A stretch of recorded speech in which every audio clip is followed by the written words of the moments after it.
Hey beauties, welcome back to my channel.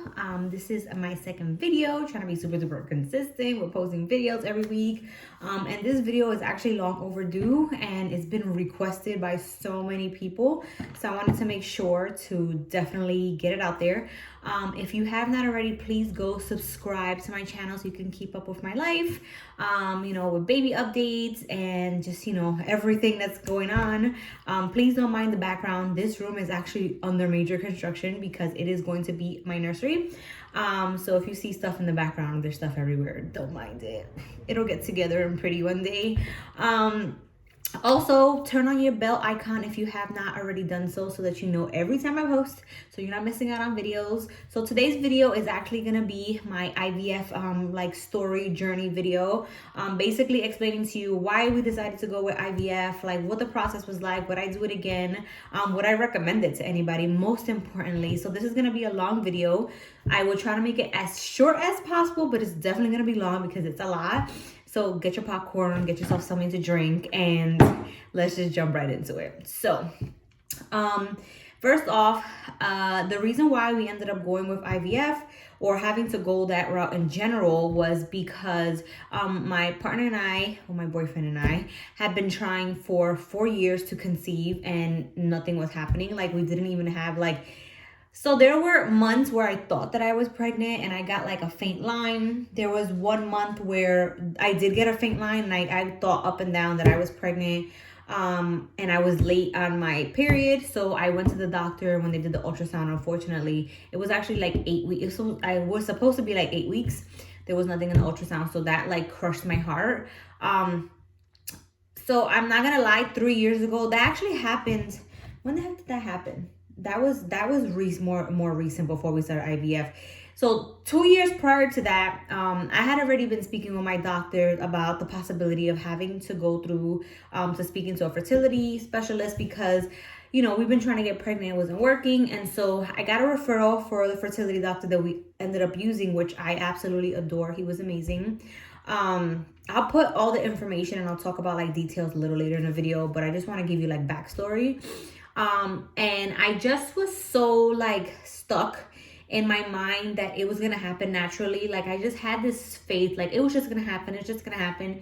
And unfortunately it didn't happen. And every time I would take a test or every time my period would come every month, even if it was late, it would come. I was so disappointed and so depressed, and I just got into like this place where like I started to give up, and I was just like, forget it. If it's not meant to happen, it's not meant to happen. We're not meant to have a baby.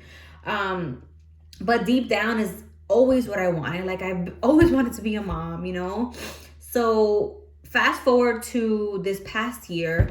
Again, I went to my doctor. That's when I had the incident with the, they're not finding anything on the ultrasound. And my doctor was like, hey, I had given you the fertility information before. Like, are you ever going to do anything with it? Because clearly you're trying to have a baby. And I was like, you know what? That's it. Like, we're going to just go through with it. I'm going to schedule an appointment. So I scheduled an appointment. I got a consultation with the doctor. And he basically met with me and my boyfriend. And he basically explained to us like what the process was. So you can either do IUI, which I'm gonna have to figure out like what the acronym stands for, and I'll put it down below in the description. There's something else, and then there's IVF. But he said depending on what's going on with your body, everything can like lead to IVF anyway. And since we have been trying for so long, I was just like, listen, like, I don't want to waste any more time. Like, if I just have to go straight to IVF, like, let's just do it. It doesn't even matter at this point. And the doctor was like, okay, well, let's run some tests on you, your boyfriend. Let's see, where you guys are at. Let's see if you guys are even candidates for it.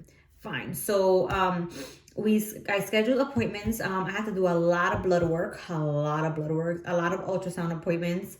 And so they did like a full like blood workup on me and my partner. And of course, he's like the healthiest man in this world. And then for me, everything came back pretty good too. Like there was nothing like that would like prevent me from being able to do IVF. So we had another consultation and he was like, okay, I am 100% in agreement. If you guys want to skip straight to IVF because you've been waiting this long, just do it. You guys are good candidates. You're healthy. There's no reason why it should not work for you guys. And I remember that appointment just like crying. And I'm gonna start crying again because it literally is so heartbreaking to want something so bad and feel like you're so far from getting it. So I cried at that appointment, and he was basically like that he understands, like, we've been trying for so long, we've gotten so many disappointments, but he was like, I guarantee you I'm gonna get you pregnant. You're gonna be pregnant by this year. And so, like, that gave me so much hope and so much comfort. And just the way that he was with us, like, as a doctor, like, you could tell, like, he really, really cared about his patients and, the work that he does. And very confident in the ability for him to, like, get us pregnant. So we were like, okay, well, let's do it. I had to call my insurance to make sure everything was covered, or if I had to pay out of pocket.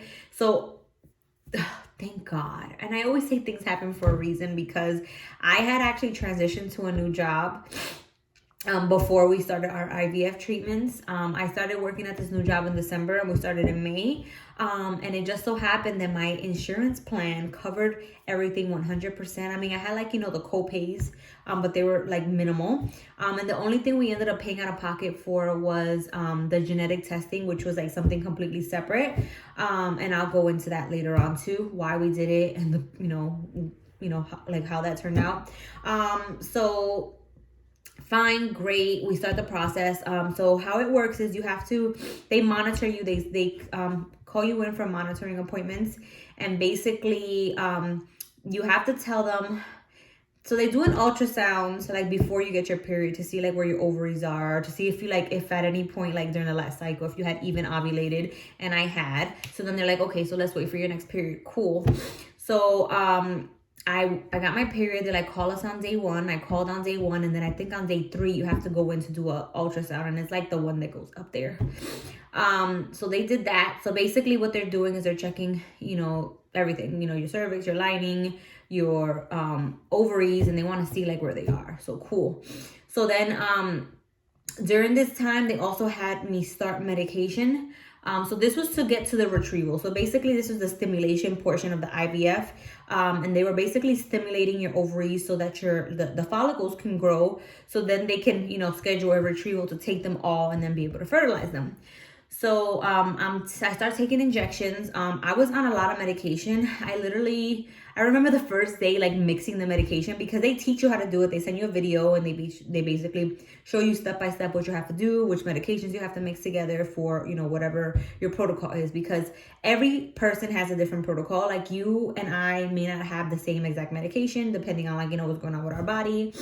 So I was on, I can't even remember the names, but it was a lot. I know it was like an injection I had to mix, and then there was an injection that was a pen, and it basically would just dial it to whatever milligrams I needed, and I would just give myself the injection, and I would do them in the stomach. Actually, my boyfriend would do them for me in my stomach, and if I'm being honest, like, you feel like a quick pinch, but besides that, everything is fine.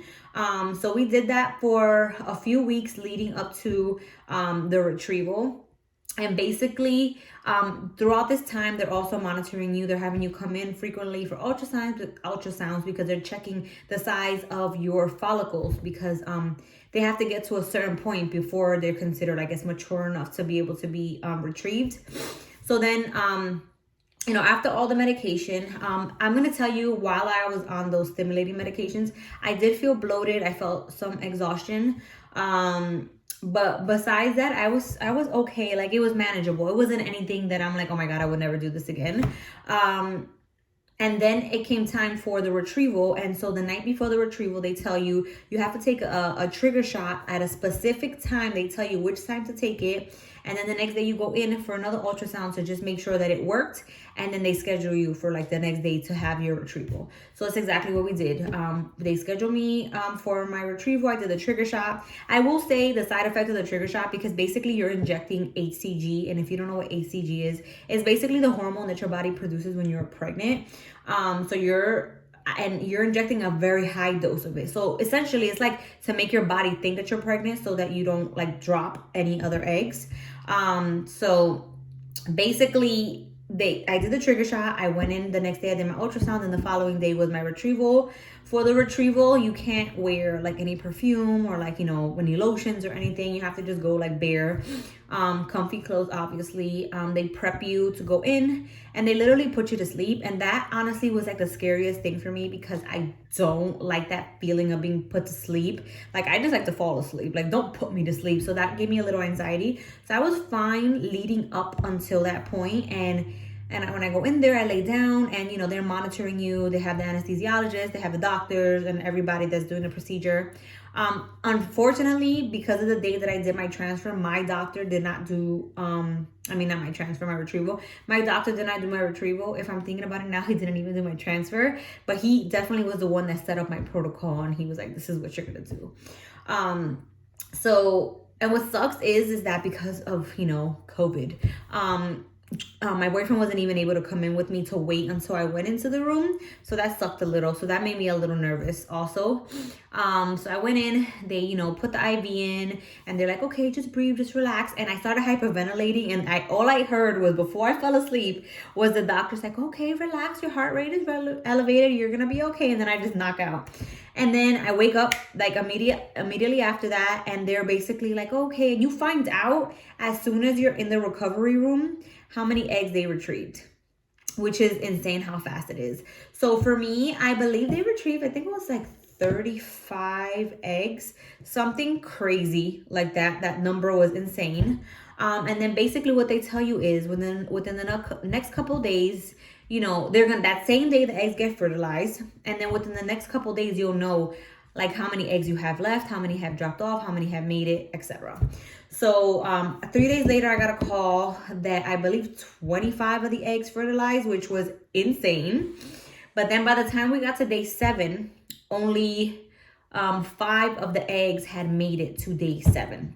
So those were the 5 eggs then we decided to get the genetic testing for. So what that is that, so we did, my partner and I did our own genetic testing prior to that too. So basically what they test is for like Down syndrome or like any like, like medical conditions that you might have that you could pass on to your baby. And we didn't come up as carriers for anything. So that's good. But the genetic testing is what they do is after the egg is fertilized, they basically go in and they check those eggs specifically to see if there are any chromosomal abnormalities. I can never say that. So basically like, any other things that could be like Down syndrome, etc.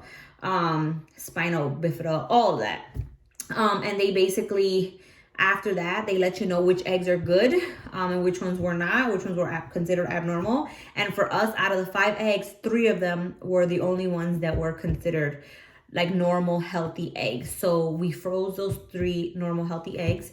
And I know the genders because when you do the genetic testing, you also get to know the genders. So I know the genders of all 5.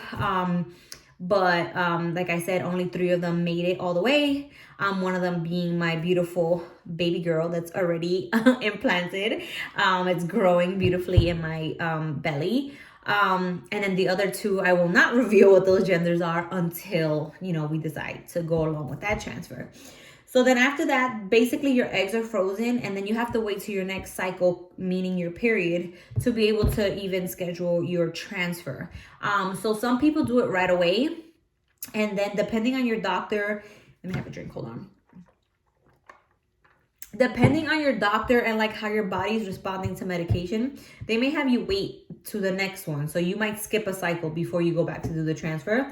So that's exactly what happened with us. My doctor recommended for me to take a break in between. So I did the retrieval in May. No, we did it in June. We skipped July and we did the transfer in August.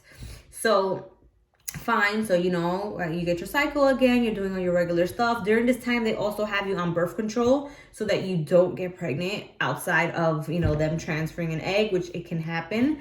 They also tell you while you're, throughout your cycle, like certain times to abstain from like intercourse with your partner. because obviously you don't want to have a oopsie if you're paying money to get pregnant. You know, it'd be nice if you did get pregnant naturally, but that wasn't the purpose of this process. So you need to just stick to the plan.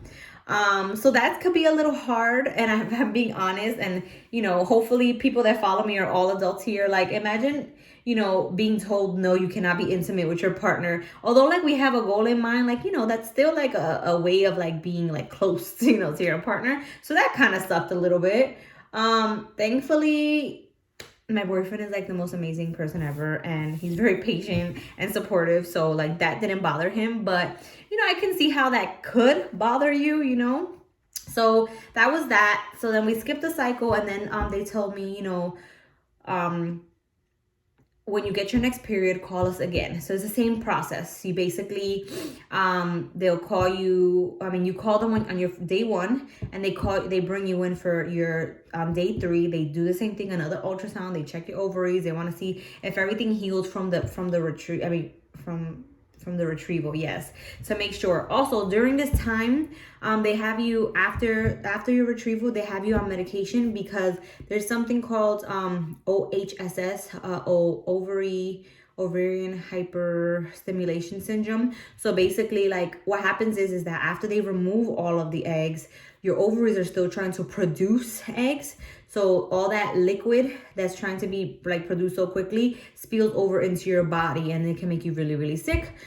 So they give you medication just to try to avoid that, and to help you heal as well, and make sure there's like no infections and stuff like that. So when I went for my my day 3 ultrasound before we did the transfer, everything seemed fine. My doctor said, you know, I was healing, you know, beautifully. Everything was going back to normal. My ovaries were looking, you know, quiet.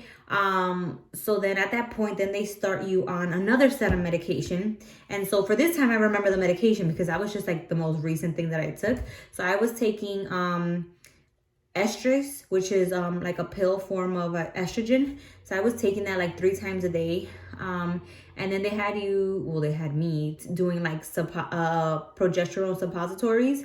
And then at some point during that cycle too, they have you switch it up. So, you know, a progesterone oil injection, which goes in the booty, and it does hurt. Okay. It's doable, and if you just keep your eye on the prize and you know exactly what you want, it's definitely doable. But let me just tell you that till this day, I have numbness in both my booty cheeks because that's how bad it is. And then so you're alternating the progesterone oil shots and the suppositories. For me personally, I had to stop the suppositories because they were basically when I first found that I was pregnant, I ended up bleeding. And so my doctor was like, you know, stop them completely because you're probably like irritating, you know, your uterus or whatever. And that's what's making you bleed. So I was doing that. And then, sorry, I have to fast forward because even after your transfer, you're still taking the same progesterone oil and the suppository. So that's why I had to stop it. Okay, so leading up to the transfer, so you do all of that. Then they tell you to come in. And this process is a little different. Like my partner was able to come in with me, which was nice. And they show you like your embryo, the picture of it. They definitely check. And I want to stress this because I know there's a story about a family who did IVF and they basically like they transferred the wrong like egg. It was like somebody else's egg. So I know for my clinic, they literally, you have a band, you have like a little card that you walk around with that has your name and date of birth, like the embryo like number. And then when you go into the room, you have to show them the card. They take it and then they verify that your bracelet matches the embryo that they're bringing into the room. And so then there's no issues with that. And then they also ask you like, you know, how many embryos are you transferring? Do you know what sex the embryo is? And you confirm all of that. And then they start with the process. The difference between the transfer and the retrieval is with the transfer, you have to have a full bladder. So that was the hard part for me because I do drink water, but I don't drink like 32 ounces of water like in one shot. And I had to do it like an hour before my transfer so that your bladder is nice and full. So when they put the catheter in with the embryo, it's like a nice straight shot, and they don't have to do like any digging or like fishing to put it in. So that was painful. I kept on having to go to the bathroom to like release a little, and it was just really, really, really, really painful. And when they showed me what my bladder looked like, it was humongous, but it gave them the ability to go straight in, and there was no problems. So you're sitting on this table, you're on the stirrups as if you were having like you know, like if you're going to a regular gyno appointment. They have you like propped up and you're laying down. You're in a room. It's like the technician for the ultrasound machine, because they have someone on your belly, basically like being able to show the doctor like where they're going. Then they have the doctor come in, or it's actually the embryologist, it's not the doctor. And then my boyfriend was sitting next to me. So you're able to see on the screen when they're transferring the little tiny embryo into your uterus, and it looks like a little air bubble that gets put in there. And then they take out the catheter and you sit up and you're ready to go, and you can literally go back home, and you can literally leave right after that. And so for me, they just told me to like, you know, to rest that day, and I probably could have gone back to work the next day. But for me, I made sure, because I really wanted this to work, that the next couple days I was not working. I was, you know, taking it easy. I was home. I was relaxing. I was doing self-care. I will say with this process, you have to take care of yourself. You have to make sure that you're doing a lot of self-care, because it is draining mentally, physically. And, you know, make sure you have support around you, like people who are like really, really, really like on your team, supporting you, telling you it's going to be okay, you're going to be fine. So those next couple of days were actually not terrible. But then I started feeling like already like symptoms, like having food aversions. And besides the aversions, I also had increased appetite. So that's how I knew. And then you're not supposed to take a test. What they do is after the transfer, 10 days after the transfer, they schedule you for a blood test. And that is what confirms your pregnancy, because they test to see what your HCG levels were. My first levels were a 76, and then it went up to like 90 something with the second test. And then it just kept going up from there, obviously, because I am now, tomorrow I'll be 15 weeks pregnant. So that's basically like what the process was like for me in terms of like the IVF procedure. Honestly, I would do it again and again and again and again if it's gonna get me my baby or my babies, because I definitely want more than one. And I recommend it to everybody. Like, if you have been struggling to get pregnant, go see a fertility doctor. Don't wait like I did, because I guarantee if I would have not waited and I would have gone to see this doctor like 2 years ago, I probably would have already had a 2-year-old baby. You know what I mean? And I probably would have been going on my second or probably my third. Who knows, you know? So I don't know. Like, I know it's something scary, and it's something that, you know, a lot of women don't like to talk about because it seems embarrassing. Like, for me personally, I was so embarrassed at the fact that as a woman, I couldn't do what other women do naturally. Just conceive, have a baby. And I felt so like broken. I felt so like less of a woman, if that sounds, if that makes any sense. And I just, it was something that was really like messing me up mentally. But I'm so grateful that I got to, you know, do this IVF procedure. Then my insurance covered it, because I know it doesn't cover it for everybody. What I would suggest is go call your insurance and, you know, see what plan you have and see, you know, what it covers. And if you know, when you're able to do like your open enrollment, if your current plan doesn't cover IVF treatment, then look into another plan that might cover some of the things, so you don't have to come out of pocket as much. That's my best suggestion if you're able to do that. I'm lucky, I'm blessed that I was able to do this, and now I have my beautiful little baby growing inside of me and my 2 little frozen embryos waiting for me to transfer, which my boyfriend and I have decided that we're not gonna wait. We're gonna have our baby girl, and then we're gonna, you know, probably do the next transfer when she's like about like 10, 11 months, so that we can, you know, go ahead and get pregnant quickly. Also, so they can be like, you know, grow up together, like close in age. it's just a beautiful journey, and I appreciate my doctor so much. I loved my doctor. The nurses were amazing. I only had one bad experience with one of the doctors, but she wasn't like a doctor that I saw all the time, so it was like whatever. But the place that I went to was RMACT. My doctor, Dr. Joshua Hurwitz, is out of the Danbury office. He's amazing. He's so sweet, like the sweetest man ever. And I'm so grateful for him, and I'm grateful for the RMA team, and I'm grateful for my freaking gynecologist for like just being like, girl, get it together, go do this is what you really want. And I'm just happy. I'm so happy. So I hope that this was like very like helpful for anybody who's thinking of doing IVF. If you have any questions, like I have no problems like, you know, answering questions that you all might have. I'm gonna put my Instagram, my TikTok down below, so that you guys can, you know, reach out to me if you have more questions. But I hope that you guys enjoyed this video, and I'll see you guys in my next one. Bye.